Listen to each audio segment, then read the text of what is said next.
रावांचं असं जाणं म्हणजे स्वराज्याच्या भाळावरची अश्वत्थामी जखमच जणू. इतिहास हा मृत्यू कधीही विसरू शकणार नाही. विसरावं लागेल मोरोपंत. कारण झाल्या घटनेचं दुःख आभाळा एवढं असलं तरी राज्याभिषेक अवघ्या 3 मासांवर येऊन ठेपलाय. आणि सरसेनापती विना ते शक्य नाही. मनावर दगड ठेवून नवनियुक्ती करावीच लागेल. पण प्रतापरावांची जागा घेईल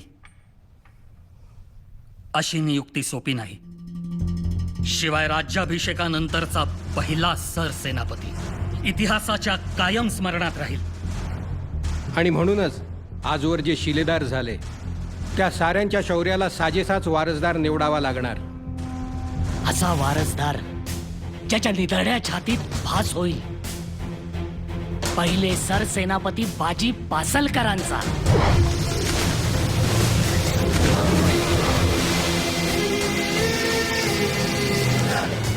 त्याच्या नजरेत कायम इमान असेल स्वराज्यनिष्ठ कान्होजी चेध्यांचा.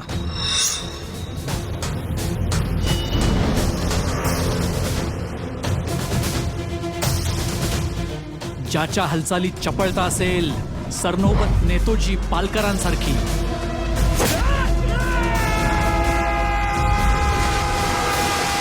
त्याची निर्णय तत्परता मात्र असावी बुलंद प्रतापरावांसारखी. त्याची तळपती तलवार वारसा मात्र जपेल सुभेदार तानाजी मालुसर यांचा.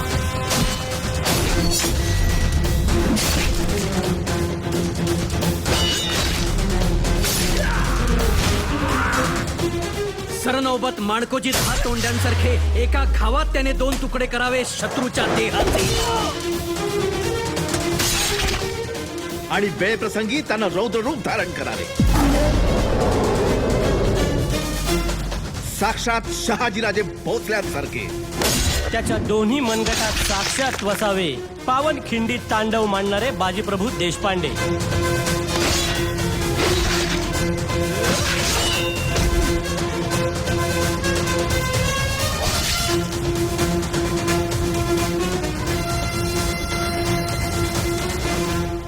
हौसाजी मोहिते कुठे आहेत?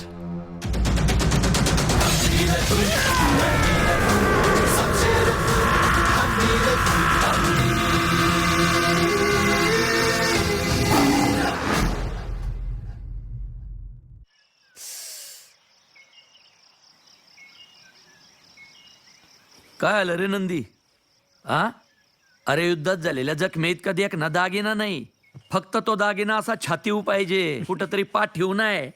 पाठीव फक्त महाराजांनी शाबासी द्यायची आणि त्या शाबासीच्या बदल्यात आपण अख्खी मुघल सल्तनत छातीव घ्यायची. कुठल्या बी मराठ्याची जिंदगी बस इतकीच अशी छातीपाठीच्या मधी. काय जमल का? राव शब्द आहे तुम्हाला. जर का कधी येळच आली तर छातीची चाळण करल. जिंदगी बस इतकीच अशी छातीपाठीच्या मधी. काय जमल का? राव शब्द आहे तुम्हाला. जर का कधी येळच आली तर छातीची चाळण करल पण पाठीची गाळण नाही उद्यानारा. बघू हेर खात्यातल्या माणसाला जमतंय का? का नाही जमणार? जमतंय की. बरं वा झालं कौतुक. बैरजीचा निरोप घेऊन काय आलाय सांगते आधी. रायगडावरनं महाराज इकडेच यायला निघालेत. कुठल्या बी वक्ताला पोचतील. थांब जरा. काय आलं? पोचतील नाही, राज पोचलं. काय? हा राजांच्याच घोड्याच्या टापाचा आवाज आहे. हौसाजी मालोजी बाबा आवरा. कानालाच ती काढत रे तुझे. हा तर मग काय.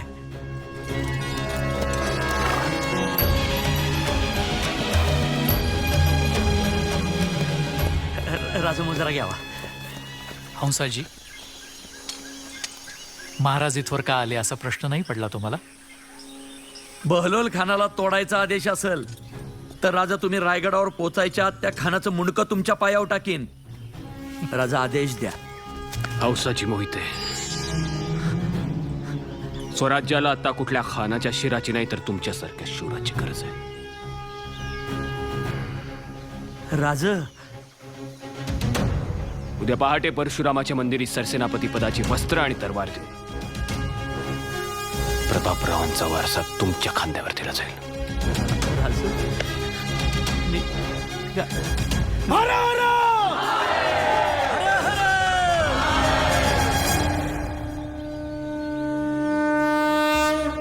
हौसाजी मोहिते, हिरण्यगर्भ जोवर केशरी तुमचा ते का यमन आपण पुन्हा केशरी रंग बनून चल, कारण हे राज्य व्हावे ही तो श्रींची इच्छा.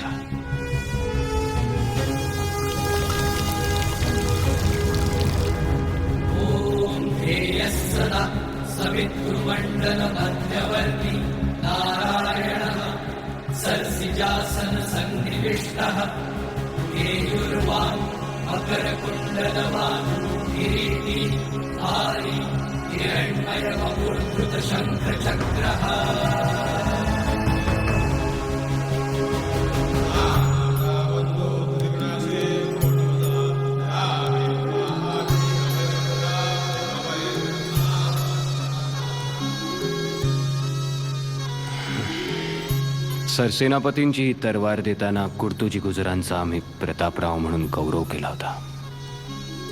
आजपासून हौसाची मोहिते या खंबीर स्वराज्याचे हंबीरराव म्हणून ओळखले जातील.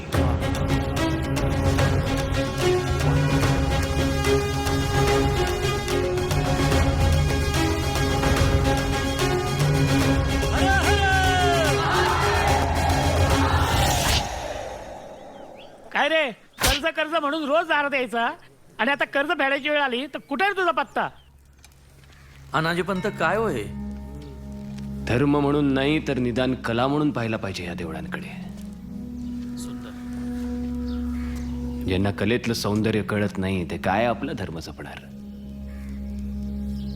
इतकी प्राचीन सुंदर कलाकृती फोडताना लाज कशी नाही वाटली त्या हातांना? अमरनाथ पासून खाली रामेश्वर पर्यंत ते हात देवदेवता फोडतच चाललेत.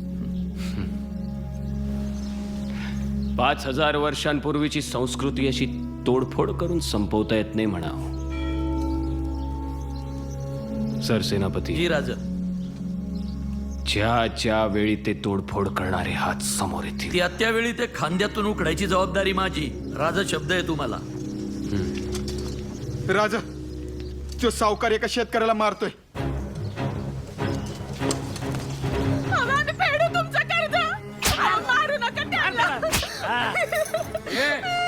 काय चाललंय? काय चाललंय? महाराज, यांनी शेतीसाठी कर्ज घेतलं होतं. आज 2 वर्ष पूर्ण झाली, ना मुद्दल ना व्याज. अरे पीक पाणी झालं की देईल तुझे पैसे परत तो. मारहाण काय चालवलीस? अहो मोरोपंत, यांनी शेती केलीच नाही तर पीक पाणी कुठून येणार? म्हणजे न्याय निवाडा कसला करताय मोरोपंत? शेतकऱ्याला मारणारे हात कापा त्याचे. महाराज, जर तुमची परवानगी असेल तर थोडं माझ्या पद्धतीने बघू का? शेतकऱ्यांचं हित जपणारी कुठलीही पद्धत योग्यच. बोला तुम्ही.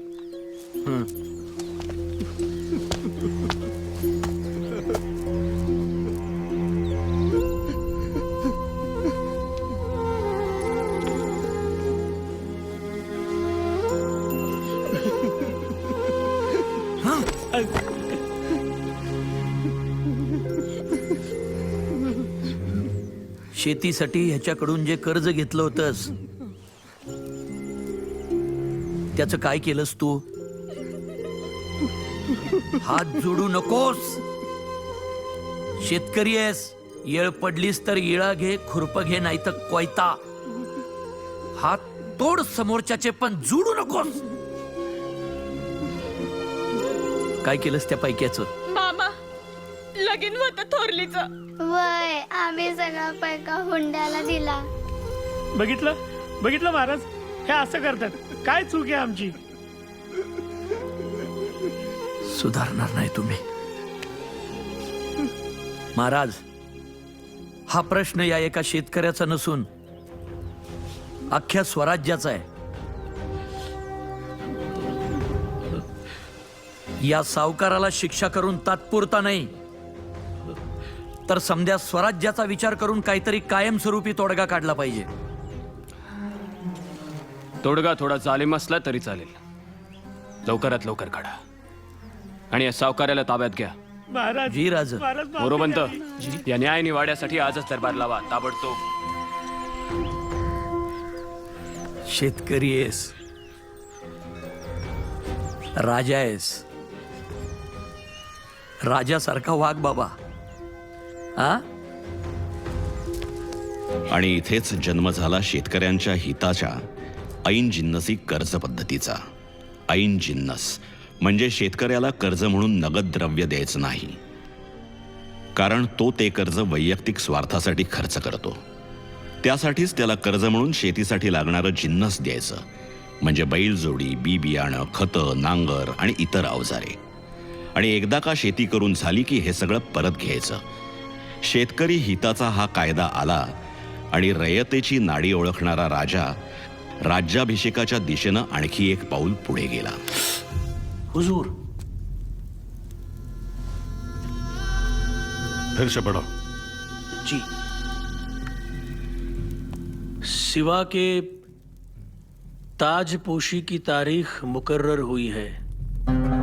पूरे दक्खन में मानो जैसे दिवाली. हमें ये सुई नहीं, ये अल्फाज ज्यादा चुभे हैं. आगे. गुस्ताखी माफ आलमपना, लेकिन पूरा हिंदुस्तान तो है आपके पास, तो फिर इस धूल मिट्टी भरे दक्खन में क्या रखा है? दक्कन को जीते बगैर पूरे हिंदुस्तान को जीतने का हमारा सपना अधूरा रह जाएगा. कब पूरा होगा वो? हम हर रोज उनके लोग मार रहे हैं, और वहां हर रोज कोई नया सुरमा जन्म ले रहा है. जी हुजूर, प्रतापराव नाम का तूफान थमने के बाद लगा था अब हिंदुस्तान हमारा है, तो अचानक ये हम्बीरराव नाम की आंधी कहां से उठी? हम्बीरराव? हम्बीरराव, यह आंधी है या कोई हल्की हवा, इसका पता तो तब चलेगा जब उस जाबाज प्रतापराव की तलवार उस संभाल पाएगा. राजाराम, बाजूला ठेवा ती तलवार आणि जाऊन खाऊन या. उद्या आम्ही तुम्हाला दुसरी तलवार देऊ.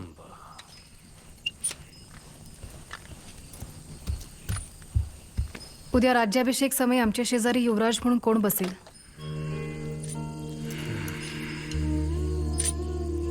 ही बघा आमची नवी तलवार, शंभूदादांनी दिली आहे. उद्या चालवायलाही शिकवणार आहे. पण नुसती शिकू नका, तर त्यांच्यासारखी चालवायला शिका. हो. उद्या होणाऱ्या राज्याभिषेकाचा दरबार तयार झालाय. आपण पाहायला येणार का? नुसता दरबार पाहण्यापेक्षा उद्या दरबारात युवराज म्हणून बसायला त्यांना जास्त आवडेल. त्यांना की तुम्हाला? हो, आम्हाला शंभूराजे तुमच्याकडे आई म्हणून बघतात. तुम्ही तसंच वागा, त्यांच्या आईसारखं.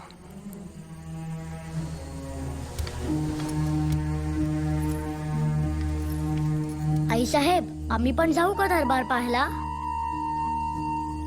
दरबार पाहणं तुमच्या नशिबी येऊ नये म्हणून तर जीव तुटतोय आमचा.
न भूतो न भविष्यती असा अनुपम्य सोहळा स्वराज्य अनुभवत होतं.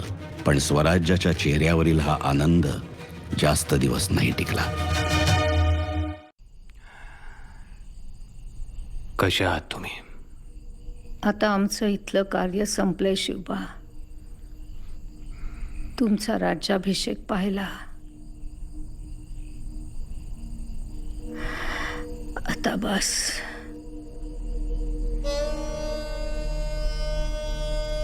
हंबीरराव, माझ्या शिवबाशी एकनिष्ठ राहा. जी. आणि तुम्ही सर्वांनी मिळून या स्वराज्याचं रामराज्य करा. जगदंब.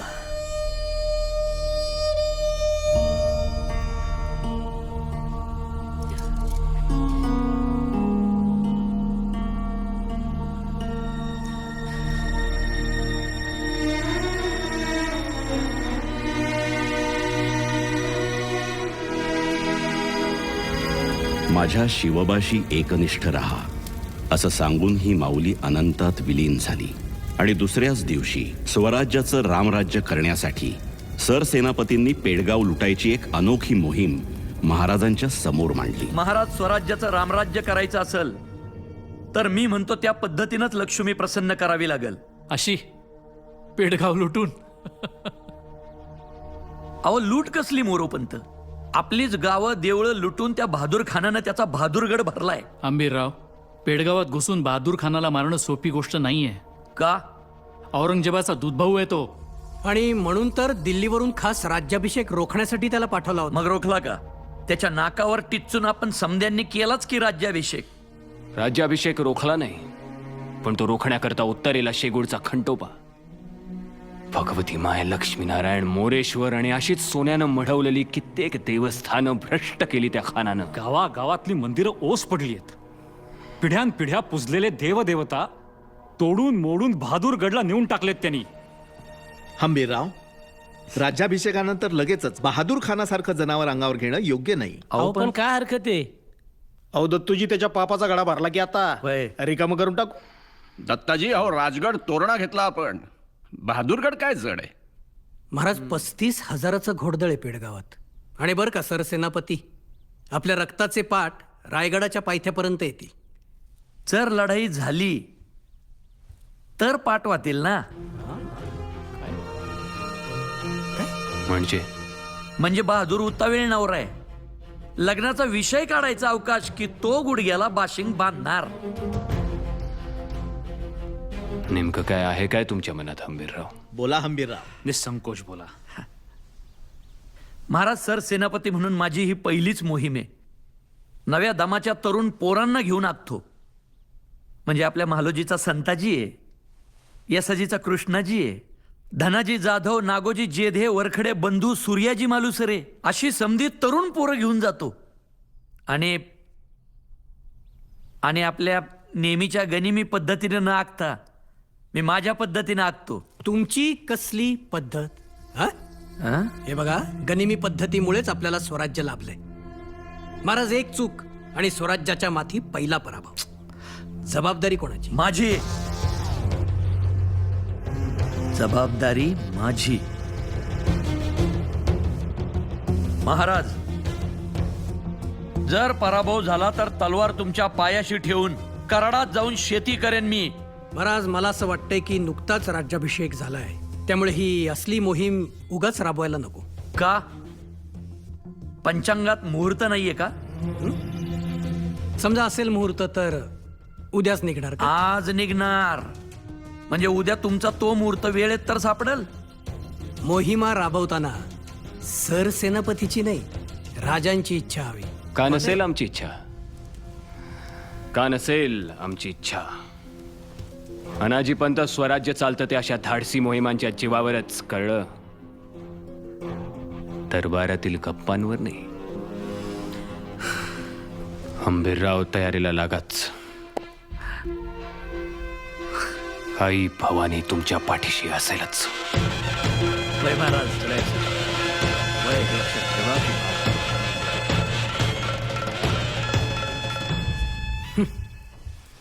हो,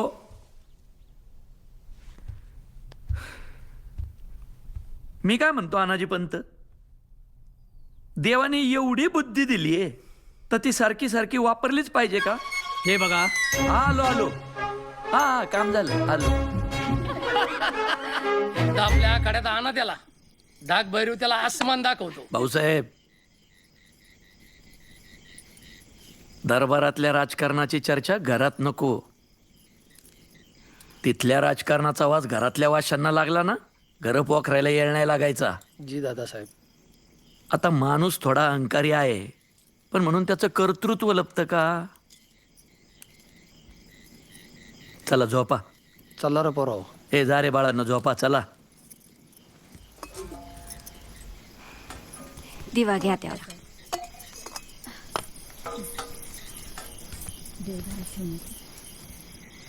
रंगोची तिकडं नाही, इकडं.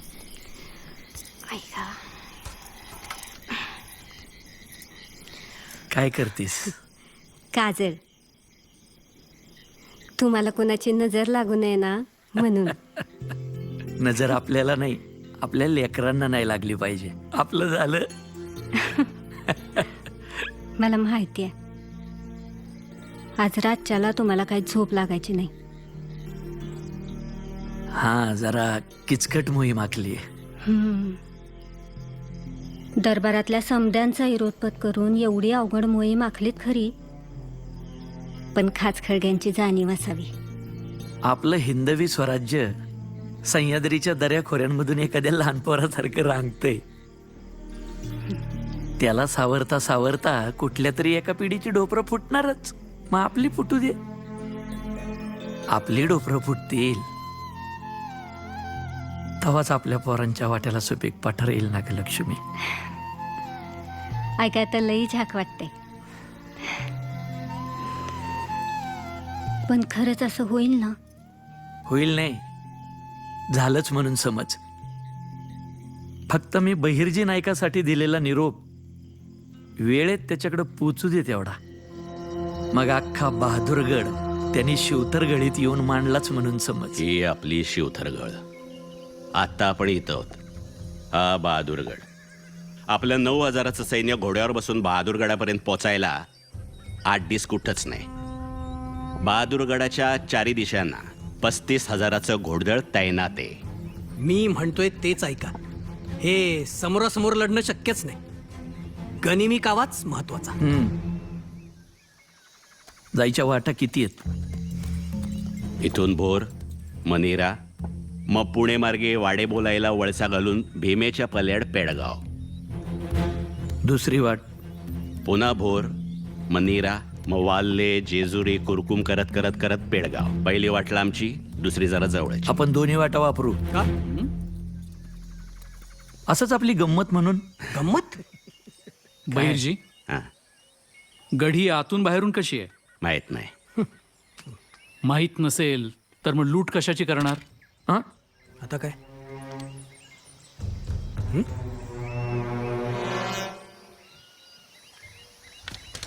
काय झालं? लूट नक्की कधी, कशाची, कुणी करायची, कुठून करायची? आंबेडराव, काय झालंय नक्की? योग्य वेळ आल्यावर समजेलच की. हे काय होतं? ही अजून एक गंमत होती. या सगळ्याचा अर्थ आम्ही काय घ्यायचा आंबेडराव? माफ करा मोरोपंत, पण जशी आपल्या बहिर्जीची पाखरं त्यांच्या जोंधळ्यावर सोडली आहेत, तशी त्यांची पाखरं इथं आपल्या वावरात चोचा मारत असतीलच की. आलं ध्यानात. तुम्ही गोफण फिरवायला घ्या, मी पाखरत दाण्यावर बसवतो. येतो. नाही, ती कापड काढा आधी. सारखा हात तलवारीवर जातोय. बाहेर संताजी धनाजी आल त्या अंगावर. बघू की जरा अनाजी पंत. सगळं तुम्हीच तर बघताय. पण तुम्ही नीट बघू कुठं देताय?